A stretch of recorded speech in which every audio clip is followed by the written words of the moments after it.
Hello, and welcome to today's Environment and Energy Leader webinar titled, We Know How to Determine PFAS in Water and Soil, but What About Air? Sponsored by Montrose Environmental Group. My name is Jessica Hunt, and I'm the Director of Live Events for E&E Leader.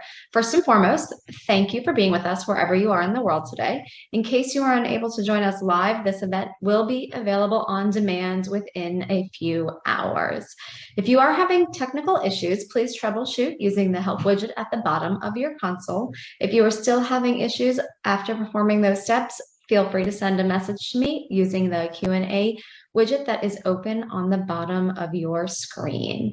Attendees do have the ability to chat with each other during the event.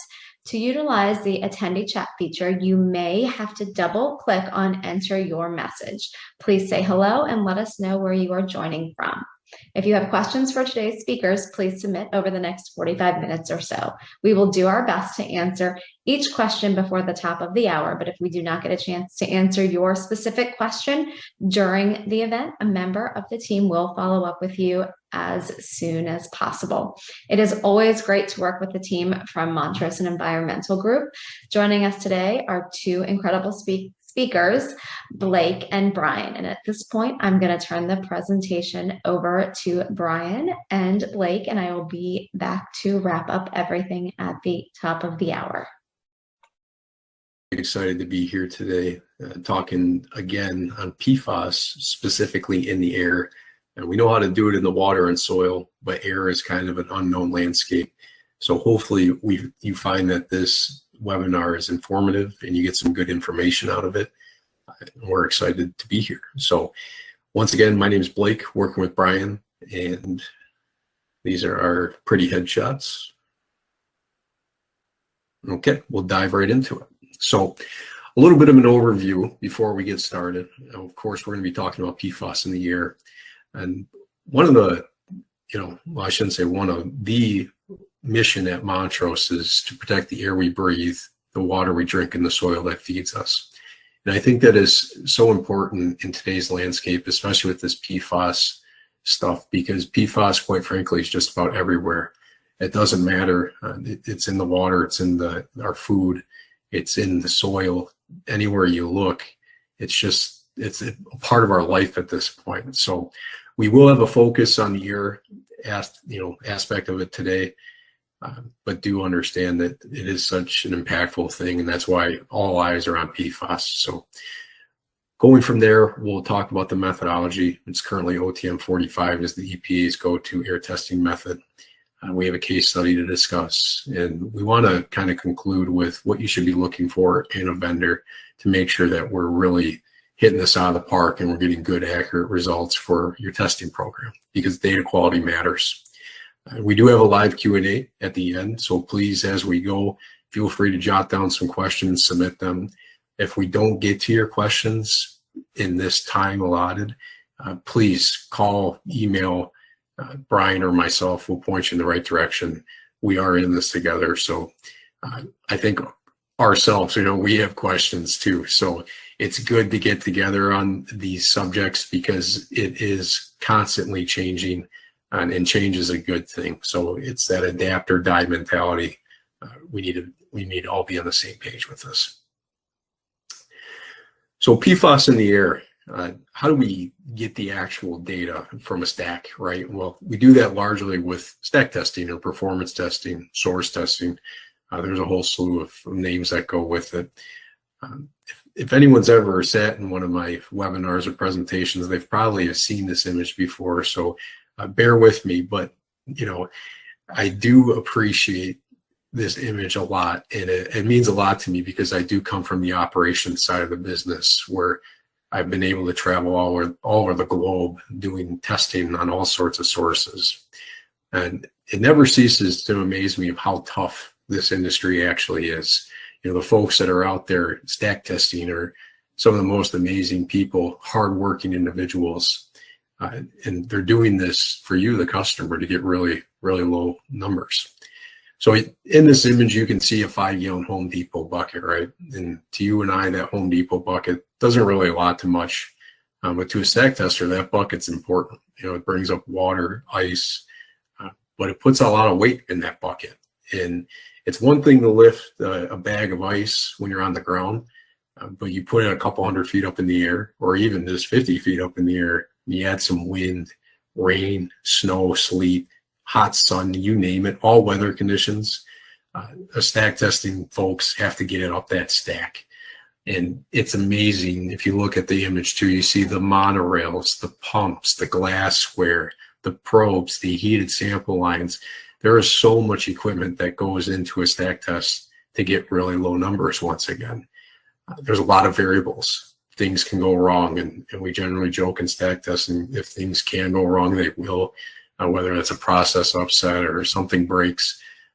Don't worry, we come with lots of backups, but it's tough, right? You're lugging glassware up, and you're clanking into metal poles, and things just happen. So there's not a lot of working area up on top of a stack. You can see that platform, it may be, if I'm being generous, 6 foot in width, but that's not a lot of room. So a lot of other platforms are even smaller.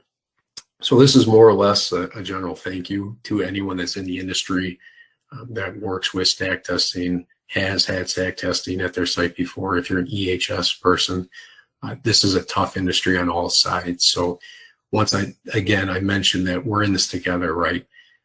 So you need a good vendor out there collecting good data, but it's also beneficial to have a good customer, right? To work together to really get the answers that we need to move this forward. So once again, I mentioned, just a thank you.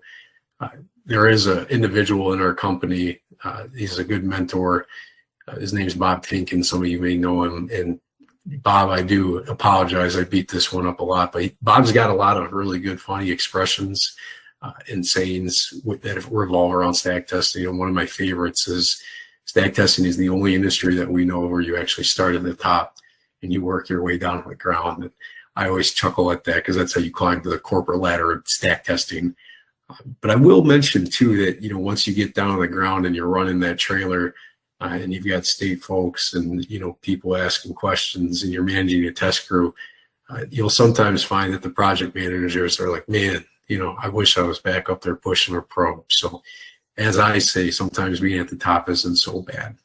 And that's kind of the running joke is, you get down on the ground, you want to be back at the top, vice versa. So it's that constant battle, but it is definitely interesting. So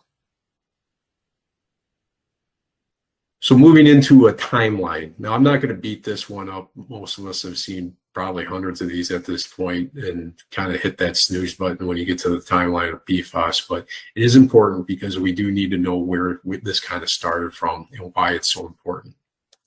A lot of this started in the 1930s, early 1900s, and it was developed more or less to help people, right? And I think human nature is we're so attracted to the shiny object in the room or what is scary or what is unknown because we don't know, and that's scary, right?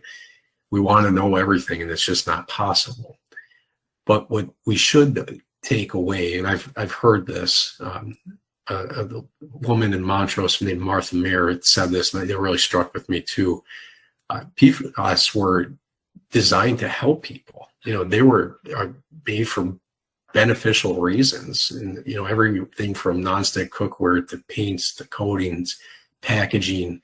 There are so many consumer products that you probably don't even want to know have PFAS involved within their own development. So they are around to actually help and to make life easier and better. But as with anything, nothing's perfect. And what we're finding is that as this is emitted into the air, into the water, it's forever. They don't break down naturally. So we have to come up with ways to break these things down and continue to more or less just live with them. So I always kind of say that too, is that yes, there's a lot of negativity behind PFAS. There's a lot of work we need to do, but it should be noted too that there's a lot of good behind them as well.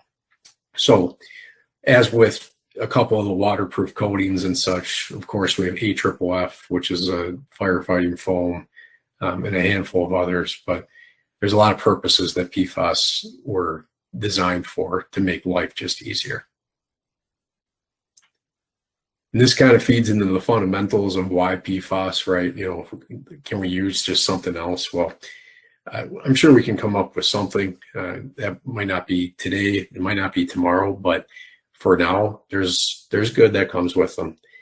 These are per and polyfluoroalkyl alkyl substances, and I'm not going to get too deep into the chemistry, but do note that, like many things, there's just different branch chains, different fluorine placements, hydrogen placements that make these a little different than one another. So there's different uses, but there's thousands of PFAS.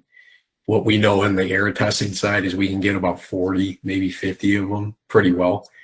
So just a small portion. So we do need to kind of come to an agreement as to which are important and which need to be reported. Because quite frankly, if you were to report every single one of these, the analysis would just be astronomical. It wouldn't make sense on a cost-effective basis. So we do need to come to an agreement there. But as I mentioned, these are forever chemicals, so they don't break down on their own. They need some sort of man-made impact to actually get these things taken care of. I'm going to pause. So PFAS, what do we currently know? Well, all eyes are on PFAS, of course, land, water, air. It doesn't really matter. The EPA is really hitting this stuff hard. As of a couple of days ago, right, under the Superfund, PFOS and a couple other substances are actually being considered as hazardous, and that's going to be a game changer for quite a few things. We'll see what comes of it. There's a lot more research and, I guess troubleshooting more or less that needs to happen, but there is a pretty serious target on this stuff, and rightfully so. You can see the sort of family tree of PFAS here. For the sake of discussion today, I'm going to just kind of keep them, at least with myself, just as PFAS, more generic. But do note, there's tons of different subcategories, thousands of these things at the end of the day, and they impact, different areas differently. So there's a lot more research that needs to happen. As I mentioned, they're man-made. They don't break down naturally.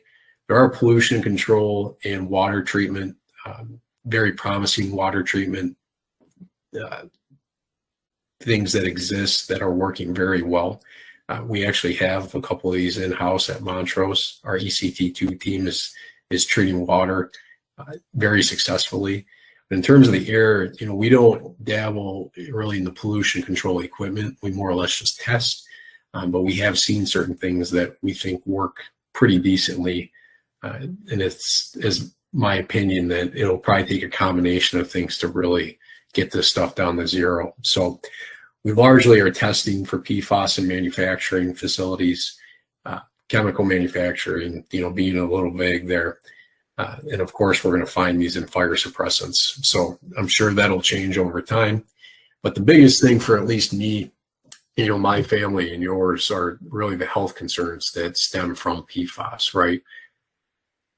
We don't know everything, and that's obviously scary. But what we do see and what they're finding based off of studies is that PFAS are affecting your hormones. It's leading to possible cancers, birth defects, increased levels of cholesterol and obesity. It's quite scary stuff. So as we find out more, we'll be able to tackle the situation a little bit better. But even if you're trying to take care of yourself, you're drinking lots of water, you're trying to eat well, you name it, chances are you're still getting impacted by this stuff. And I think that's what's so scary, is even when you're doing the right thing, it's still going to impact you somewhat. So where is it? Well, every time I look at this map, me, myself, I'm based out of Michigan. And every time I see this map, I just get like a gut punch, right? This map's going on a year old already.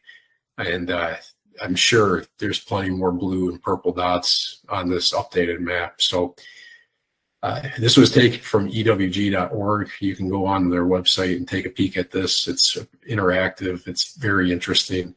And this only shows the lower 48. I'm certain that you would find PFAS in Alaska, Hawaii, the U.S. territories, Puerto Rico, you name it, and even all over the world, whether it's Europe, Canada. This stuff is prevalent everywhere. And once again, going back to Michigan, it's just this big blue blob, right?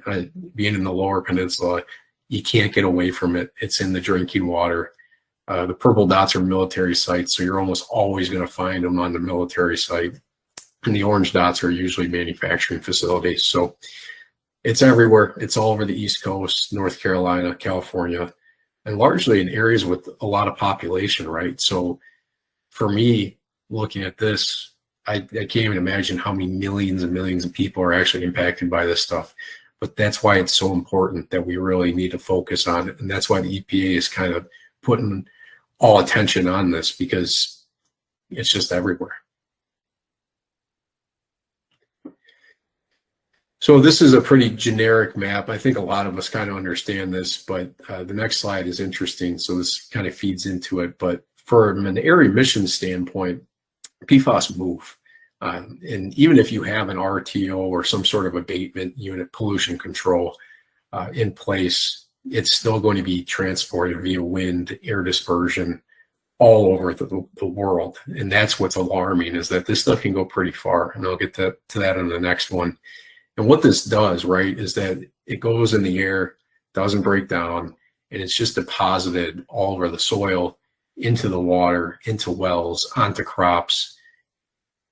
We eat it, we ingest it, recycle. You know, the process just goes on. And then once it's in us, it's there.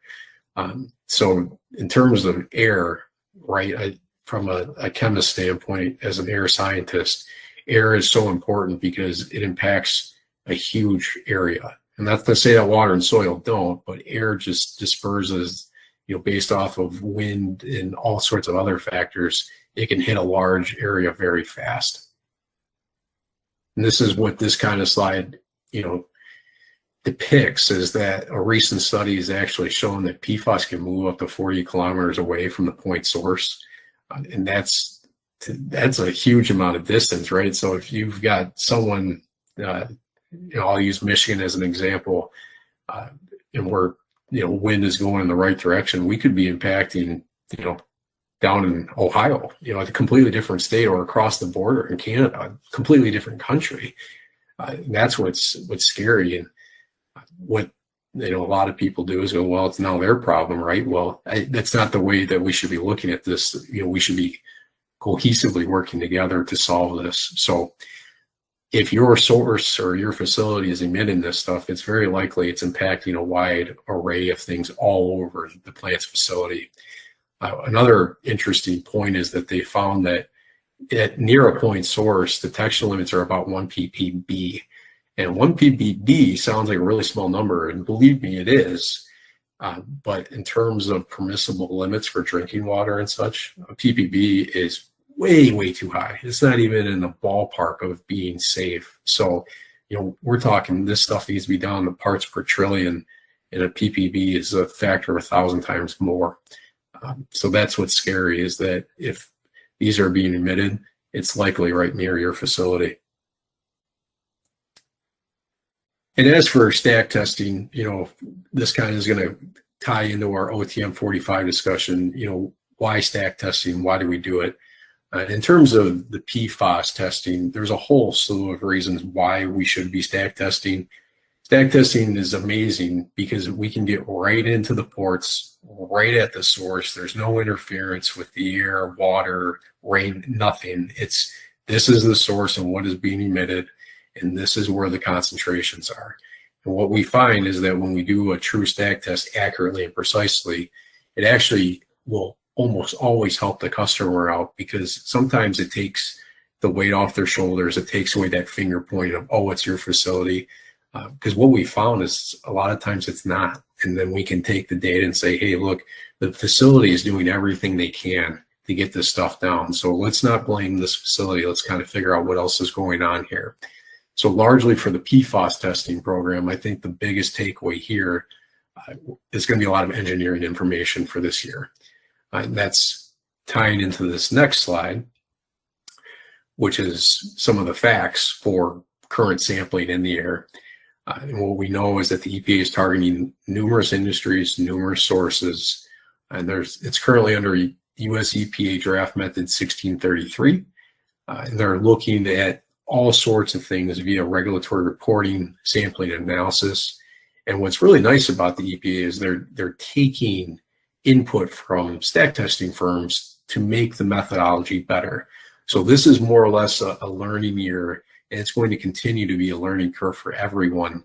But we do expect some sort of finalized, report method developed by late 2022, early 2023, which for how fast this year is going, that's right around the corner, right? That's 90 days away if they're going to hit that timeline. So it's going to happen sooner than later. So we all need to be prepared for that. And once again, it's based off their annual toxic release inventory reporting. So more or less, there's going to be a lot of sources that are going to be involved with this PFAS testing. Where we test this currently, if you look on the right there, kind of the image, we're finding that a lot of like paint fabs, some of the manufacturing facilities that are making mostly packaging, chemical plants, of course, but it's going to be largely based around manufacturing facilities is where the testing is going to need to take place. Most facilities already have some sort of abatement unit in place. It's just going to be a question of if that abatement unit is hitting the EPA's goals and objectives of getting those PFAS essentially near zero. And we'll see where that lies at the end of the day. OTM 45, as I briefly mentioned before, is the current go-to recommended method by the EPA. Once again, very nice because they're taking recommendations on how to do it better. We know we can see about 40 to 50 of these things pretty well. And what's really nice too is that there's strict QA/QC, which is quality assurance, quality control stages within this method. And any stack testing firm that does a lot of wet chemistry methods, as long as they're doing it right and they are seasoned and they have experience, they should be able to do this very well. But there are some additional stages where you have to add an XAD12 trap. It is a little bit more expensive on the front and back end. There's a lot more work involved. But once you get the testing completed, hopefully very well, it gets sent to a laboratory. And there's only a couple of labs in the country that currently do this testing. Once again, very hard on the GCs and equipment that is looking for these compounds. So make sure you're using a experienced laboratory. No shortcuts there. It's got to be a firm that's been doing this for a while and does it well. So I'll also mention report what you need to report. No need to be a complete hero on it. Of course, you're free to do whatever you need to do. But if there's, say, 3 compounds that you must report, of course, those are the ones that you should be focusing on. So with that, I'm going to hand it off to Brian, and he's going to kind of dive into OTM 45, and then I will join back in for the QA session. So Brian, have at it, and thank you for listening. Thanks, Blake. So we've talked about PFAS in general, the sample collection part of the process, getting up on the stack and gathering the air. So I'm going to talk a little bit about the analytical end of it and do a little bit of a summary at the very end here. OTM 45 as it stands is a light 102-page read. And while it is comprehensive and thorough in many respects, it is also very much in its infancy. The method was published not so much to say this is how one should collect and analyze stack gas samples for PFAS, but more to determine if this approach is the right one, and if not, what modifications should be made. So right now it's in a collection and evaluation phase in terms of the data. Now, I do know that EPA does intend to issue a revision of OTM 45 probably within the next year, possibly much sooner than that. And that's based in part on the fact that they do have enough data now to start making some decisions about what does and doesn't work. Regardless, no matter what changes get made to the method, it's going to be important that you've got good controls and systems in place to make sure that the data that you get are sufficiently precise and accurate for whatever purposes you may need. So the method pulls gas through isokinetically through the sample train, and then that sample train gets broken down into various fractions or pieces, if you will, that end up coming to the laboratory. So over on the right side of the slide, you'll see 7 different fractions, if you will, or containers that result from the sample train. The diagram here of the sample train, this is actually straight out of the method, shows the configuration. You've got a probe, a filter holder, condenser, XAD train, a series of water impingers, and typically or often there's a knockout impinger here on the front to collect water coming through the system. Then we've got a breakthrough train or trap rather here that is intended to monitor for any PFAS that make it through the remainder of the system before it. My experience thus far is that there's rarely breakthrough. I won't say it never happens, but it's not super common. And keeping in mind that this is not the final method, and from the conversations I've had with EPA, this train very well, or this trap rather, may very well go away at some point in the future. And those 7 fractions then come from these various components. Now, when those components arrive at the lab, they are then combined to result in 4 analytical fractions.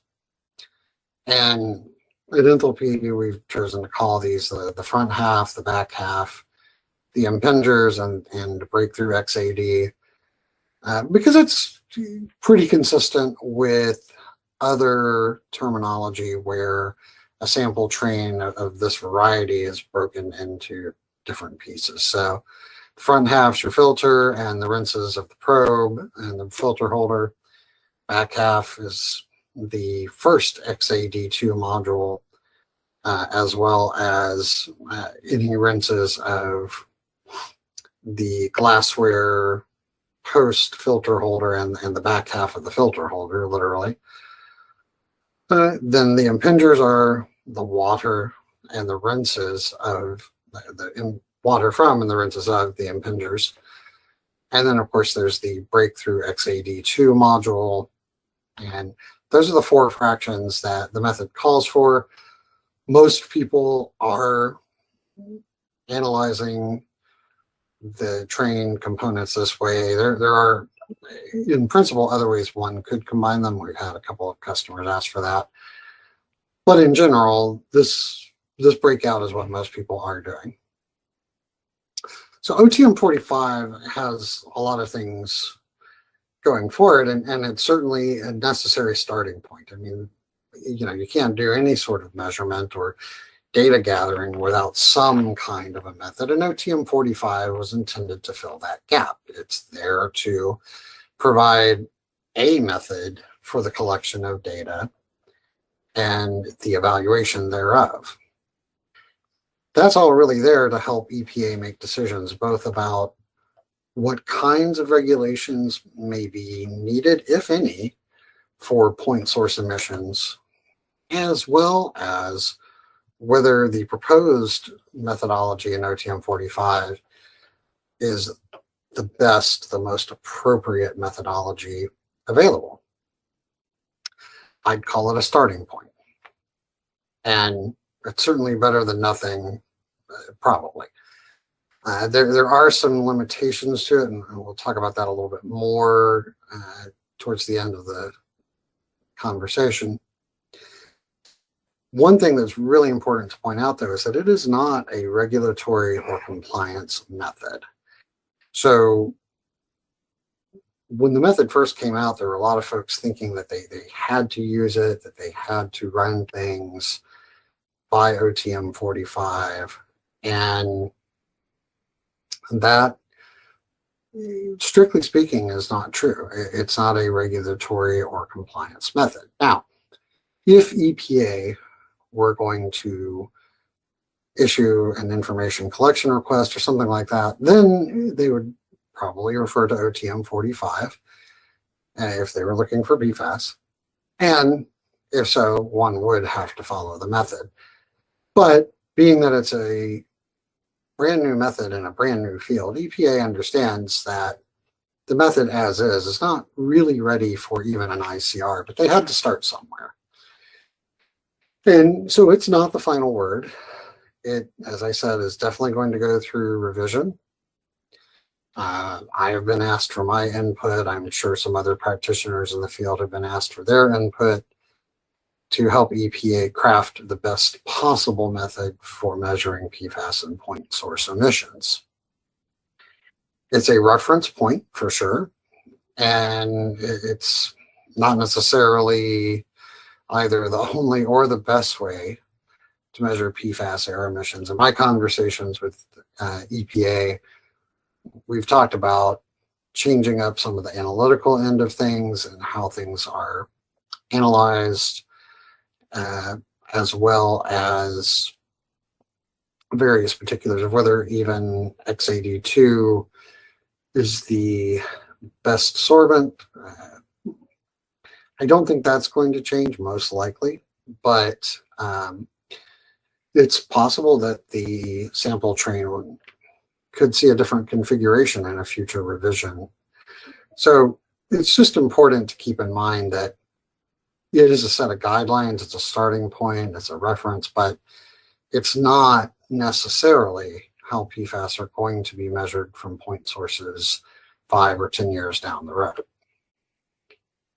And that's because it has some limitations. One of those is that the cleanups are few and relative to some other ultratrace testing, such as in the dioxin world, the cleanups are not terribly effective. They are what they are. There's not much that can be done about that, but they could be better. Also, another issue is that XAD2 has significant PFAS background in it. Even really well cleaned XAD2 has PFAS background. Now, not all compounds of interest are going to be present in the XAD2 resin, and most compounds are at a low enough level that it's probably not of great concern, but there are a couple of compounds that we routinely see in the hundreds of picograms when we run an XAD2 blank to see how much PFAS we get from XAD2.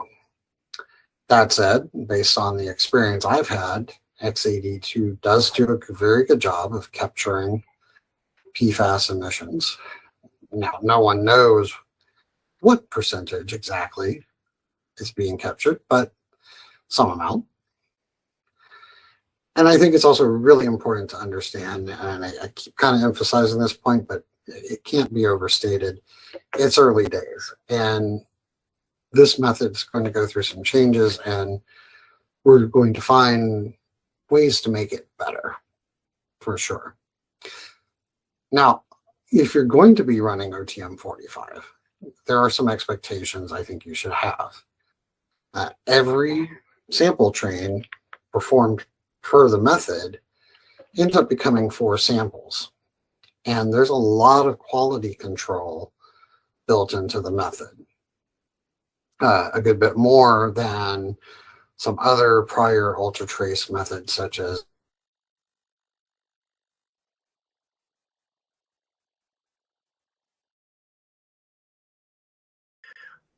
Brian, it looks like we've gotten a couple questions in since the start of the presentation. I'll read these off to you, and we can kind of feed off these together. So the first one is, what is the potential for loss of PFAS during sampling, and what PFAS internal standards are available commercially today?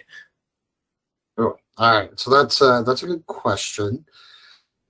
So the potential for loss, I think, it's non-zero. The question is, how big? I think that's really what this question is trying to get at.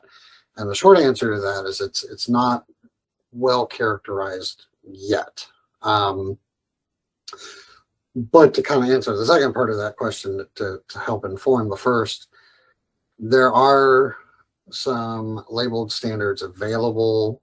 So these are compounds that have stable isotope labels on them, so we can tell them apart from the same molecule without the isotope labels on them.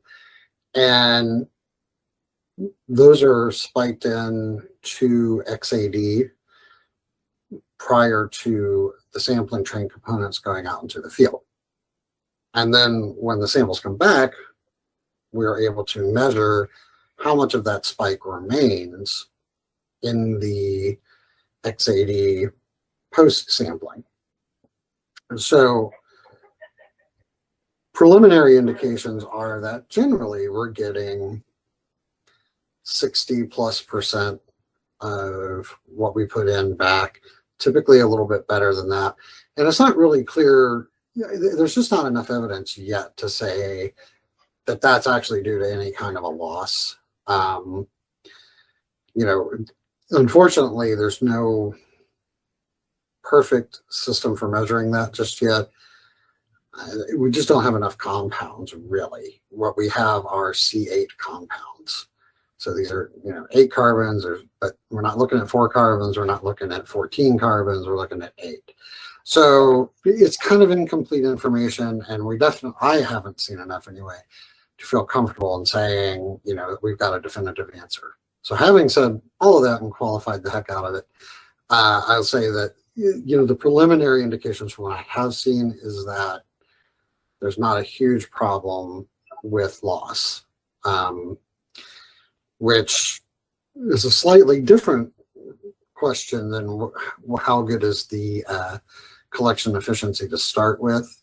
But that requires dynamic spiking, which is a topic way beyond the scope of this conversation. So for now, we'll just say it's looking reasonably good. Perfect. Yeah, I'll just quickly mention too, from the stack testing side, there's certain checks that stack testing teams have to do. There's leak checks and all sorts of other things. There is human error involved, but as long as the methods are being followed, that should at least take out that part of the equation. So there should not be any loss in the actual testing. So that falls into this one, which is, are there any PFAS we're quantifying in water or soil that will not be captured within the air train? Yeah, so that depends a little bit on exactly what's meant by the word capture there. So I'm going to answer both versions of that I can think. So one would be, in essence, measured, that is not captured in the data that are collected and reported. And the answer to that is potentially. There are, thousands of PFAS compounds, as we kind of discussed at the beginning. And there's only so many that we have analytical standards for that we can measure with any sort of accuracy. And even within that, there are various subsets that are going to be of more interest to some people than others. So, yeah, there could be. What's really maybe perhaps a more important consideration, or what are the ones that are going to be important to look at for air emissions? And, one of the tricky parts there is, what's coming out that we're not specifically looking for. And that's also a little bit beyond the scope of this particular presentation, but EPA has a lot of interest in non-targeted analysis. Now, the other meaning of captured that I can talk to there is, which I already kind of alluded to, is, well, if I put, let's say, 100 nanograms of PFBA into the emissions, am I going to collect 100 nanograms of PFBA on the XAD2? And I think the answer is that we don't know for sure, but odds are good you're getting a good chunk of it, right? Because these compounds are not particularly highly volatile. And we do have some good evidence that there's not much going through, right? There are